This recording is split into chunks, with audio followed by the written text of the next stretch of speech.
Hello दोस्तों, आप लोग का स्वागत करता हूं आपके अपने YouTube channel the vision classes में। आज आर्टिकल यानी कि अनुच्छेद के बारे में जानेंगे। ये जो आपका कुछ महत्वपूर्ण अनुच्छेद आज लेकर के आए हैं कि जो अनुच्छेद में क्या-क्या आपको विशेषताएं हैं उसके बारे में जानेंगे। तो चलिए जानते हैं, अनुच्छेद 1 की तरफ चलते हैं। पहला अनुच्छेद है यानी कि अनुच्छेद 1 में क्या दिया गया है इसके बारे में जानेंगे। तो आपका जो अनुच्छेद 1 है इसमें आपको कहा गया है कि भारत यानी अर्थात इंडिया राज्यों का संघ होगा। अनुच्छेद में भारत और अर्थात इंडिया का होगा तो राज्यों का संघ होगा। दूसरा का अनुच्छेद है अनुच्छेद 2, नए राज्यों का प्रवेश या स्थापना के बारे में वर्णन किया गया है। अनुच्छेद 3 में कहा गया है कि राज्य का निर्माण तथा सीमाओं या नामों में परिवर्तन किया जाएगा। अगर किसी भी राज्य का नाम परिवर्तन किया जाना है या तो सीमा परिवर्तन करना है या तो नया राज्य बनाना है, वह अनुच्छेद 3 के तहत हम लोग बना सकते हैं, निर्माण कर सकते हैं या बदल सकते हैं। अब चलते हैं अनुच्छेद 4 की तरफ। अनुच्छेद 4 में बोलता है कि पहली अनुसूची एवं चौथी अनुसूची के संशोधन तथा 2 और 3 के अधीन बनाई गई विधियां है। ये अनुच्छेद 4 में कहा गया है। अनुच्छेद 5 में बोला जाता है कि संविधान के प्रारंभ नागरिकता के बारे में बतलाया गया है अनुच्छेद 5 में। अब चलते हैं अगला जो अनुच्छेद है उसके तरफ। अगला अनुच्छेद है अनुच्छेद 6 यानी कि 6। इसमें बोला गया है कि भारत आने वाले व्यक्तियों को नागरिकता प्रदान की जाएगी। यह है अनुच्छेद 6 के तहत आपको नागरिकता मिलता है। अनुच्छेद 7 में कहा गया है कि पाकिस्तान जाने वालों को नागरिकता देनी चाहिए। ये है अनुच्छेद 7 में। अनुच्छेद 8 में बोला जाता है कि भारत के बाहर रहने वाले व्यक्तियों का नागरिकता मिलता है। यह मिलता है अनुच्छेद 8 से। अब अनुच्छेद 9 में क्या बोला जाता है? अनुच्छेद 9 में कहा जाता है कि विदेशी राज्यों की नागरिकता लेने पर नागरिकता का ना होना, यह अनुच्छेद 9 में की बात करते हैं। अनुच्छेद 10 में बोला जाता है कि नागरिकता के अधिकारों का बना रहना, यह अनुच्छेद 10 के तहत होता है। अब चलते हैं अनुच्छेद 11 में। अनुच्छेद 11 में कहा जाता है कि संसद द्वारा नागरिकता के लिए कानून का विनिमय, यानी कि अनुच्छेद 11 में जो संसद द्वारा नागरिकता के लिए कानून का विनिमय होगा वह अनुच्छेद 11 के तहत होगा, याद रखिएगा जी। तो हम लोग अनुच्छेद 11 तक कंप्लीट कर लिए हैं। अब चलते हैं अनुच्छेद 12 में। अनुच्छेद 12 में वर्णन किया गया है राज्यों की परिभाषा से। याद रखिएगा राज्यों की परिभाषा अनुच्छेद 12 में है। अनुच्छेद 13 में क्या है तो मूल अधिकारों को असंगत एवं अल्पीकरण करने वाली विधियां है अनुच्छेद 13 में। अनुच्छेद 14 में कहता है कि विधि के समक्ष समानता के प्राप्ति के लिए अनुच्छेद 14 हम लोग जानेंगे इसके बारे में बदलने के लिए। अब चलते हैं अनुच्छेद 15 के तहत। अनुच्छेद 15 में कहा जाता है कि धर्म, मूल, वंश, जाति, लिंग या जन्म स्थान आधार पर भेदभाव पर रोक लगाना है तो अनुच्छेद 15 के तहत हम लोग चलेंगे। अनुच्छेद 16 है कि लोक नियोजन में अवसर की समानता के लिए अनुच्छेद 16 के तहत हम लोग बदल सकते हैं। अब चलते हैं अनुच्छेद 17 में। तो यह है अनुच्छेद 17 में कि अस्पृश्यता का अंत है वह अनुच्छेद 17 के तहत कर सकते हैं। अनुच्छेद 18 में उपलब्धियों का अंत होगा वह अनुच्छेद 18 के तहत होगा, याद रखिएगा जी। अनुच्छेद 18 के तहत हम लोग उपलब्धियों का अंत कर सकते हैं। अगला है अनुच्छेद 19। 19 में जो बोला जाता है अनुच्छेद 19 में कि अभिव्यक्ति की स्वतंत्रता अनुच्छेद 19 के तहत मिल सकता है। अनुच्छेद 19 ए के तहत है सूचना का अधिकार, याद रखिएगा। अनुच्छेद 20 में अपराधों के दोष सिद्धि के लिए संबंध में संरक्षण के लिए अनुच्छेद 20 के तहत इसका बदलाव किया जा सकता है। अनुच्छेद 21 में बोला जाता है कि प्राण और दैहिक स्वतंत्रता का संरक्षण अनुच्छेद 21 के तहत हम लोग कर सकते हैं। अनुच्छेद 21 ए के तहत 6 वर्ष से 14 वर्ष के बच्चों को शिक्षा का अधिकार ये दिया जाता है। अनुच्छेद 21 के तहत ये आपको अधिकार मिलता है। नोट में दिया गया है कि निजता का अधिकार भी अनुच्छेद 21 के अंतर्गत ही आता है। अब चलते हैं अनुच्छेद 22 के तहत। तो अनुच्छेद 22 की तरफ है। इसमें बोला जाता है कि कुछ दशाओं के गिरफ्तारी कुछ दशाओं में गिरफ्तारी से संरक्षण पाने के लिए अनुच्छेद 22 को हम लोग जानेंगे। अनुच्छेद 23 में बोला जाता है कि मानव के दुर्व्यापार, बेगारी एवं बलात् श्रम पर प्रतिबंध लगाने के लिए हम लोग अनुच्छेद 23 जानेंगे। अब चलते हैं अनुच्छेद 24 की तरफ।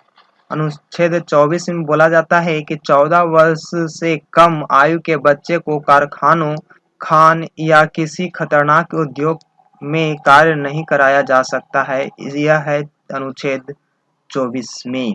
इसके तहत हम लोग बच्चों को बचा सकते हैं। अब है अगला अनुच्छेद 25। अनुच्छेद 25 में धर्म का आचरण और प्रचार की स्वतंत्रता से संबंधित अनुच्छेद 25 है, याद रखिएगा जी। अब है अनुच्छेद 26। अनुच्छेद 26 में धार्मिक कार्यों के प्रबंधन की स्वतंत्रता से के संबंधित में अनुच्छेद 26 जानेंगे। अनुच्छेद 29 है अल्पसंख्यक वर्गों के हितों का संरक्षण अगर चाहते हैं तो वह है अनुच्छेद 29 में। अनुच्छेद 30 में बोला जाता है कि शिक्षा संस्थाओं की स्थापना और प्रशासन करने का अल्पसंख्यक वर्गों का अधिकार अनुच्छेद 30 में मिलता है। अब चलते हैं अनुच्छेद 32 की तरफ। अनुच्छेद 32 है संवैधानिक उपचारों का अधिकार या संविधान की आत्मा के तहत हम लोग अनुच्छेद 32 को जानेंगे। अब चलते हैं अनुच्छेद 39 की तरफ। तो 39 ए में बोला जाता है कि सभी के लिए समान न्याय एवं निःशुल्क कानूनी सहायता की व्यवस्था राज्य सरकार करेगी। यह करेगी अनुच्छेद 39 के ए के अनुसार। अब चलते हैं अनुच्छेद 40 की तरफ। तो अनुच्छेद 40 के तहत हम लोग ग्राम पंचायतों का संगठन कर सकते हैं। अगला है अनुच्छेद 44। अनुच्छेद 44 के तहत समान नागरिक संहिता का हम लोग गठन कर सकते हैं। अगला है अनुच्छेद 48। कृषि और पशुपालन संगठन बना सकते हैं अनुच्छेद 48 के तहत। अब चलते हैं अगले प्रश्न की ओर। अगला जो प्रश्न है अनुच्छेद 49। अनुच्छेद 49 में बोला जाता है राष्ट्रीय स्मारक संस्थानों और वस्तुओं का संरक्षण हम लोग अनुच्छेद 49 के तहत कर सकते हैं, याद रखिएगा जी। अगला है अनुच्छेद 50। अनुच्छेद 50 में कार्यपालिका से न्यायपालिका का पृथक्करण कर सकते हैं अनुच्छेद 50 में। अनुच्छेद 51 में बोला जाता है अंतर्राष्ट्रीय शांति और सुरक्षा का प्रतिबंध कर सकते हैं हम लोग। अगला प्रश्न है अनुच्छेद 51 ए का जो है इसमें है मूल कर्तव्यों का पालन करेंगे। अनुच्छेद 52 में है भारत का राष्ट्रपति के अनुसार इसका कार्यवाहक होगी। अगला है अनुच्छेद 53। इसके जो अधीन होता है संघ की कार्यपालिका की शक्ति इससे दी जाती है। अनुच्छेद 54 में राष्ट्रपति का निर्वाचन कर सकते हैं अनुच्छेद 54 के अनुसार। इसका जो आगे बढ़ते हैं अनुच्छेद 55 में है कि राष्ट्रपति की निर्वाचन प्रणाली का आधारित कर सकते हैं अनुच्छेद 55 के तहत, याद रखिएगा जी। अगला है अनुच्छेद 56। अनुच्छेद 56 में राष्ट्रपति की पदावधि का निर्णय ले सकते हैं। अनुच्छेद 57 में पुनर्निर्वाचन के लिए पात्रता भर सकते हैं अनुच्छेद 57 के। अनुच्छेद 58 में राष्ट्रपति निर्वाचित होने के लिए अर्हता हो, यह है अनुच्छेद 58 में। अनुच्छेद 60 में राष्ट्रपति की शपथ ग्रहण करा सकते हैं। अनुच्छेद 61 के तहत राष्ट्रपति पर महाभियोग चलाने की प्रक्रिया हो सकती है। अनुच्छेद 63 के अनुसार भारत का उपराष्ट्रपति चुना जा सकता है। अगला है अनुच्छेद 64 के तहत उपराष्ट्रपति का राज्यसभा का पदेन सभापति होना, मतलब कि इसको हम अनुच्छेद 64 के तहत हम लोग उपराष्ट्रपति को राज्यसभा का पदेन सभापति चुन सकते हैं। अगला है अनुच्छेद 65। अनुच्छेद 65 के तहत राष्ट्रपति के पद के रिक्त पर उपराष्ट्रपति को कार्यभार सौंप सकते हैं अनुच्छेद 65 के तहत, याद रखिएगा। अनुच्छेद 66 के तहत उपराष्ट्रपति का निर्वाचन कर सकते हैं। अनुच्छेद 67 के तहत उपराष्ट्रपति की पदावधि का तय कर सकते हैं। अनुच्छेद 66-68 के अनुसार उपराष्ट्रपति के पद की रिक्त पद भरने के लिए निर्वाचन करा सकते हैं अनुच्छेद 68 के तहत।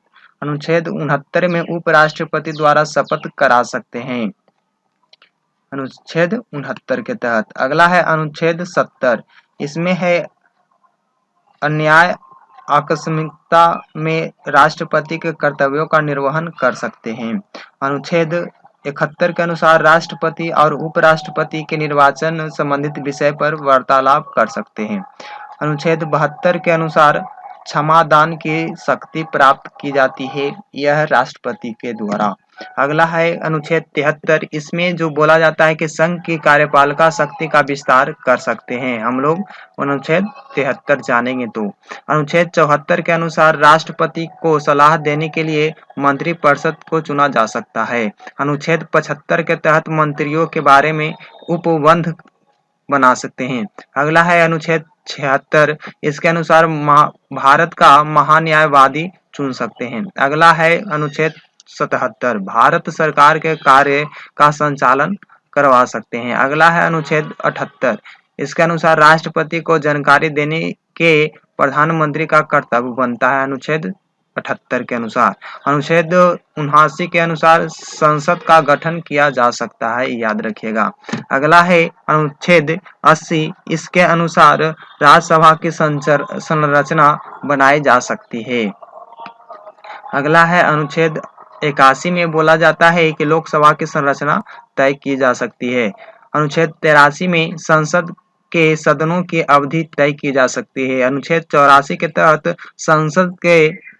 संसद के सदस्यों के अर्हता बनाई जा सकती है। अगला है अनुच्छेद 85। संसद का शस्त्रावसान और विघटन हो सकता है। अनुच्छेद 87 के अनुसार राष्ट्रपति का विशेष अभिभाषण सुन सकते हैं या दे सकते हैं। अनुच्छेद 87 के अनुसार।